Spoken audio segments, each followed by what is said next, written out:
نحمدہ و نصلی علی رسولہ الکریم۔ میرے محترم دوست اور عزیزو، حضرت علی رضی اللہ تعالیٰ عنہ کی شان اور عظمت کو سارا زمانہ جانتا ہے کہ اللہ رب العزت نے انہیں کیا شان اور مرتبہ اور بلندی عطا فرمائی۔ اللہ کے نبی صلی اللہ علیہ وسلم نے فرمایا، انا مدینۃ العلم و علی بابوہا، کہ میں علم کا شہر ہوں اور علی اس کا دروازہ ہے، علی اس کا دروازہ ہے۔ تو حضرت علی رضی اللہ تعالیٰ عنہ کے جسم مبارک سے علم ایسے پھوٹتا تھا روئیں روئیں سے کہ جیسے چشموں سے پانی بہتا ہے، ایسے علم۔ اور حضرت علی رضی اللہ تعالیٰ عنہ فرمایا کرتے تھے کہ جتنا مجھے اللہ نے علم دیا لوگوں نے مجھ سے لیا نہیں۔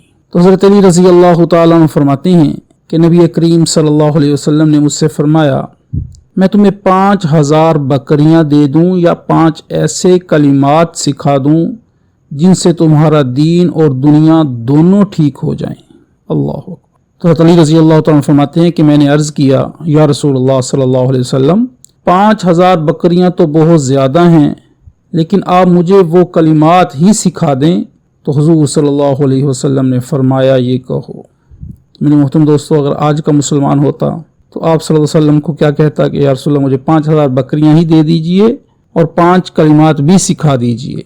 لیکن میرے محترم دوستو، یہ آخرت کے بندے تھے اور آخرت ہی ان کا مقصد تھا۔ تو حضرت علی رضی اللہ تعالیٰ نے کیا کہا، یا رسول اللہ بکریاں تو زیادہ ہیں لیکن بکریوں پر میں کلمات کو ترجیح دوں گا، بکریاں چھوڑ دوں گا، یہ عارضی سودا ہے، لیکن یہ کلمات ہمیشہ میرے ساتھ رہیں گے، میرے لیے اجر کا باعث بنیں گے، تو وہ مجھے سکھا دیں۔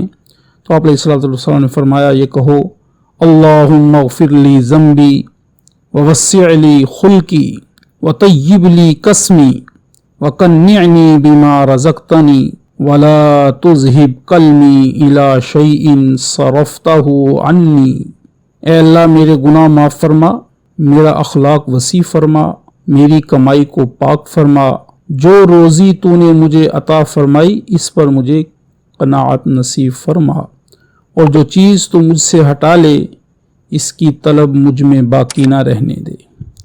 اللہ رب العزت ہمیں بھی ان ہستیوں کے نقش قدم پر چلنے کی توفیق عطا فرمائے۔